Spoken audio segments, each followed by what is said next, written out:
बांधकाम तोड़ने के वास्ते वो क्या है जनता तक पहुंचना चाहिए, और हमारी इस माध्यम से प्रशासन को कहना चाहिए कि अपने चौखट्टे अपने अधिकार के बाहर मत जाओ, सुप्रीम कोर्ट की बात सुनो और अपनी गलतियों को दुरुस्त करो।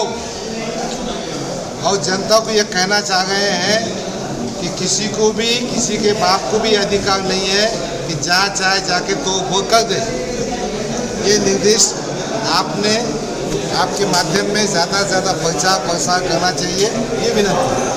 नहीं, अगला कदम क्या रहेगा आपका? है ना, कमेटी तय की, कमेटी हमारे साथ में, तो कमेटी साथ मीटिंग करके तय करें। नहीं, अभी आपने कहा है कंटेम्प्ट आप कोर्ट करेंगे, फौजदारी गुनाह करेंगे। देखो भाई, फौजदारी गुनाह भी दाखिल करने के बारे में वकील से मशवरा किया, अब वो भी करेंगे, कंटेम्प्ट भी करेंगे, और जिनके मकान टूटने वाले वो रोकने का काम करेंगे, जिनके टूटे उनकी मदद करेंगे। संघर्ष समिति का अगला कदम क्या रहेगा? कोई संघर्ष कमेटी तय करेगी ना भाई, आएंगे ना, तुम्हारे सामने आएंगे ना, आपके सामने आकर बैठेंगे ना। सर, सुप्रीम कोर्ट का क्या उल्लंघन किया है?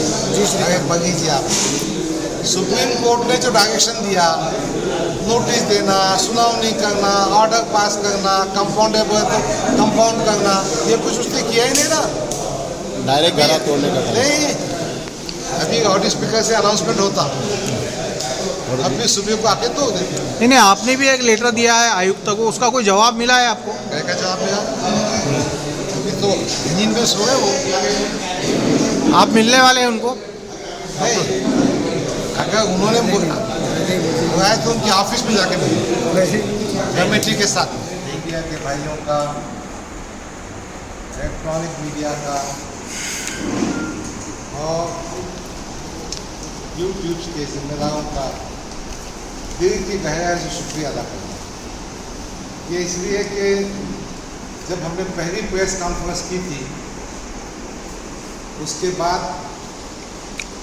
आज के अखबार आपने देखे होंगे, कहीं ना कहीं प्रशासन ने उसकी दखल ली और प्रशासन का जो अंदाज था थोड़ा बदला है। इसलिए इसमें आप सबका योगदान, आप सबकी मदद, मैं आपका शुक्रगुजार हूँ। आज मैं आपके पास इसलिए आया हूँ कि हमने जी श्रीकांत साहब से कहा था कि कायदे की प्रक्रिया में काम करना चाहिए, मगर जी श्रीकांत साहब को कायदे की प्रक्रिया मैं समझ रहा था समझ में आएगी। बात यह है कि जी श्रीकांत साहब IAS ऑफिसर हैं और वो एक जिम्मेदार ऑफिसर होने की वजह से उनको तमाम चीज़ें समझना चाहिए। अभी मैंने अखबार में खबर पढ़ा, ये जो है ना छत्रपति संभाजी नगर महानगर प्रदेश प्राधिकरण समिति, वो भी ऐसा ये जटवा रास्ता है, वागुज रास्ता है, वहाँ पे घुस रहे, उन्होंने भी डिमोलिशन करने वाले। तो आज की जो प्रेस कॉन्फ्रेंस है वो ख़ास तौर पर इस पॉइंट पर है कि अधिकारियों ने तो वो करना चाहिए, मगर कैसा करना चाहिए ये मैं नहीं कह रहा हूँ। इसके लिए मैं आपको सुप्रीम कोर्ट के जजमेंट पास जाता हूँ। इसका जो फर्स्ट पेज है उस पर लिखा हुआ in the Supreme Court of India civil criminal original jurisdiction writ petition number, उसके नीचे का है directions in the matter of demolition of structure. यानी सुप्रीम कोर्ट ने निर्देश दिया है कि किस तरह से डिमोलिशन किया जाए।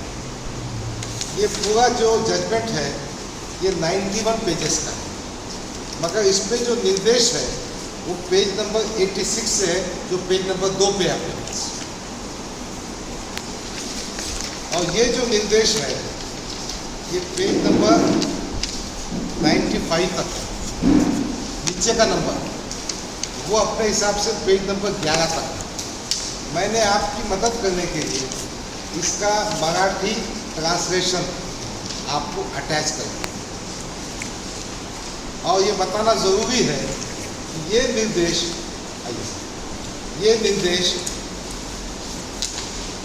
आदरणीय न्यायमूर्ति B.R. गवई, आदरणीय न्यायमूर्ति K.V. विश्वनाथन ने नवंबर 13, 2024 को दिया।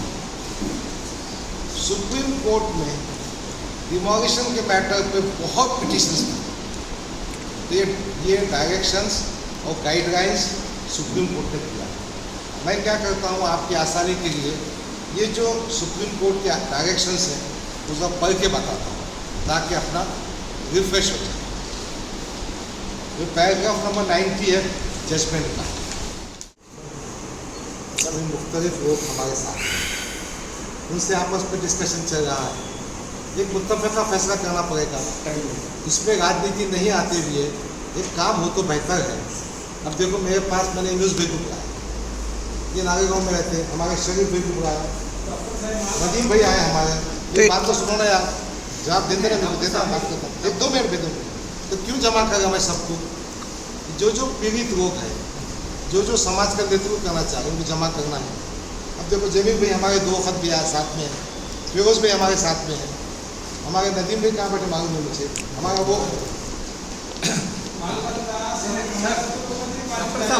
डॉक्टर साहब अभी कंटेम्प्ट जो आप दाखिल करेंगे उसमें पार्टी आप कॉर्पोरेशन को करेंगे या प्रॉपर जी श्रीकांत को करेंगे या कॉर्पोरेट? नहीं, आप ये सवाल मत पूछिए, इसमें लिखा हुआ है अधिकारी पे करना है कंटेम्प्ट। अधिकारी पद जो है ना पद पे नहीं है, अधिकारी पे आगे जी श्रीकांत डायरेक्ट। हाँ क्यों नहीं होगा? नासिक और त्रैलोक्य में भी अतिक्रमण और मतलब डेमोलिशन काम हो रहा है, वो कुंभ मेरे 2027 में हो रहा है, और वहाँ नोटिस दी जा रही बाजार को। अगर हाथ गाड़ी वाला भी अगर रहना चौधरी कुछ नोटिस दे कुछ हटा रहे, यहाँ विदाउट नोटिस का अतिक्रमण होगा। और जो धाक पर जा रहे 50% JCB नहीं, वो तो एक और विषय है। अभी मैं जो मैंने लास्ट टाइम कहा था कि एक्स सर्विसमैन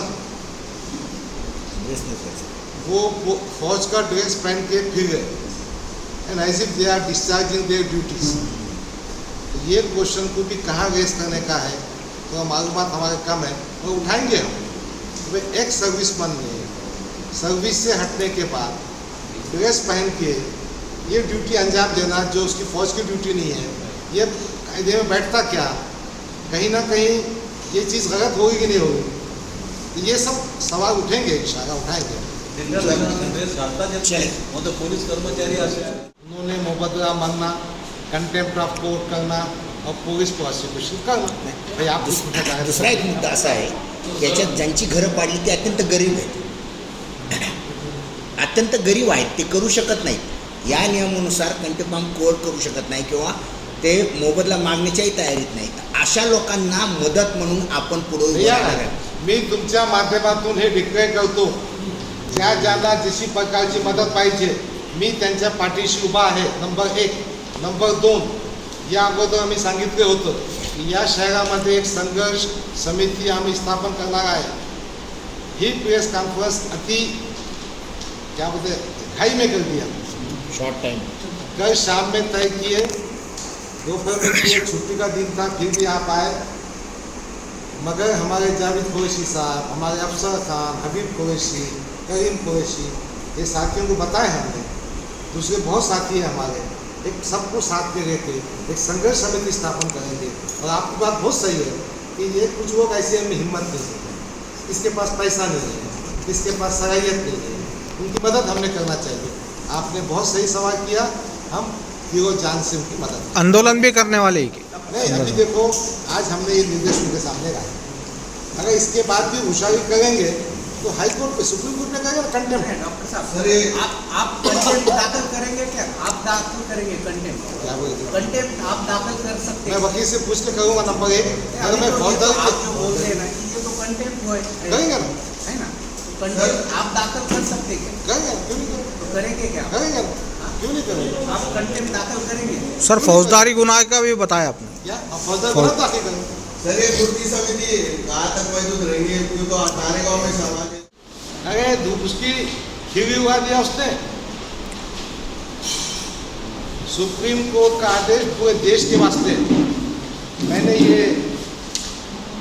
पूरा जजमेंट आया मैं, जजमेंट में पेज नंबर 5 पे है, we propose to lay down certain guidelines on pan-India basis so that concerns with the regard of the issue raised can be taken up. हे डायरेक्शन पूर्ण भारतासाठी आहे, त्यांना ते मान्य करावं लागणार. म्हणून माझं म्हणणं असं आहे की त्यांनी जे बांधकाम पाळलेलं आहे त्याच्या बाबतीमध्ये या गाईडलाईनचा उल्लंघन झाला असेल तर जे जे प्रॉपर्टी धारक आहे त्यांनी जी शिरकाण करून आपला मावेजा, आपला मोबदला वसूल करून घ्यावं. दुसरं, फौजदारी खटला सुद्धा दाखल करू शकतो. तिसरा, कंटेम्प्ट ऑफ कोर्ट सुद्धा होऊ शकतं. आणि त्याच्या पुढे मला सांगायचे आहे की जी श्रीकांत साहेब सुप्रीम कोर्टाच्या आदेशाचा पालन करा, आम्ही तुमच्या ॲडमिनिस्ट्रेटिव्ह ड्युटीमध्ये काही बाधा आणार नाही, परंतु तुम्हाला वॉर्निंग देण्यासाठी, तुम्हाला झोपेतून उठण्यासाठी, देखो सुप्रीम कोर्ट का ऑर्डर होने के बाद भी उनके कान पे जू नहीं होंगे. या तो सत्ता की मस्ती है या तो कुंभकर्ण की झोप शुरू है. तो ये उनको बताने का है कि प्रशासक साहब, आपने जो कुछ किया वो गलत किया. जो जो मुतासिर है, जो जो अफेक्टेड है, उनको मुबदला दो, और इसके बाद की जो भी डिमोलिशन की प्रक्रिया है और जो कायदे के हिसाब से है वैसा करो, वरना अच्छी बात. यही कहना है. आप खुद आपका खुद का एक प्रॉपर्टी टूटी है, आप उसके अंदर की ये है जो नुकसान हुआ आपके हिसाब से, अब आप खुद सुप्रीम कोर्ट के वायलेशन ऑफ गाइडलाइन है, तो आप क्या करेंगे या आपको क्या करना है? मैंने जब प्रेस कॉन्फ्रेंस किया था उसी वक्त आपको एक रिप्रेजेंटेशन कॉपी दिया. मैंने कहा था कि मिस्टर जी श्रीकांत, आप अपने जेब से 10 लाख रुपए मुझे देना. मैंने कहा था कि जी श्रीकांत, मैं आप पे फौजदारी गुनाह दाखिल कर दूँ और अल्लाह ने चाहा तो कल परसों दाखिल भी कर दूँ. क्यों? मैं चाहता हूँ हर शहरी अपने हक का इस्तेमाल करे. कोई एग्जीक्यूटिव का गुलाम नहीं है. कायदे की बात सुनना पड़ेगा एग्जीक्यूटिव को भी. मेरे को ये जो मोटिवेशन आया, क्यों आया? जिस तरह से मैं ये समझ रहा था कि बाकी जगहों पे वोटों पे आ गए हुए अनधिकृत होगा और प्रक्रिया को राबवा नहीं उसने. मैंने उस वक्त मीटिंग में भी कहा था कि वोट वाइटनिंग को अपोज दिए हमारा. वोट वाइटनिंग आप कीजिए, कायदे से कीजिए. वोट वाइटनिंग का प्रोसेस कैसा है वाजिद भाई? वो क्या करते, पहले एक्विजिशन नोटिस निकाल, फिर joint measurement of the city survey, land record का और डिपार्टमेंट का और कंसर्न पार्टी का, तो मोजनी करके ज़मीन को मार्कआउट करते, उसकी कीमत ठहराते, फिर अवार्ड पास करते, अवार्ड पास करके उसको पैसे देते, फिर कब्जा लेते. तो मेरा 2 पॉइंट का फौजदारी है. एक तो इसका उल्लंघन हुआ, दूसरा मेरी जमीन तो घुसा कैसा? How could you do trespass? How could you demolish my wall? How could you demolish my paver box? ये अपना मामला है. तो ये बातें बुनियादी तौर पे सही है कि शहर में बहुत से लोगों में मुंह में ज़बान नहीं थी. हमारी प्रेस कॉन्फ्रेंस के बाद, आपकी मदद के बाद मीडिया ने चीज़ों को हाईलाइट किया, बहुत से मुंह में ज़बान आ गई, मगर आज भी कुछ लोग माजी नगर सेवक अपने जी श्रीकांत की धो रहे हैं और घुंटेवाली के वकील बन के फिर घुंटेवाली के बाद में प्रेस कॉन्फ्रेंस लेता हूँ मैं,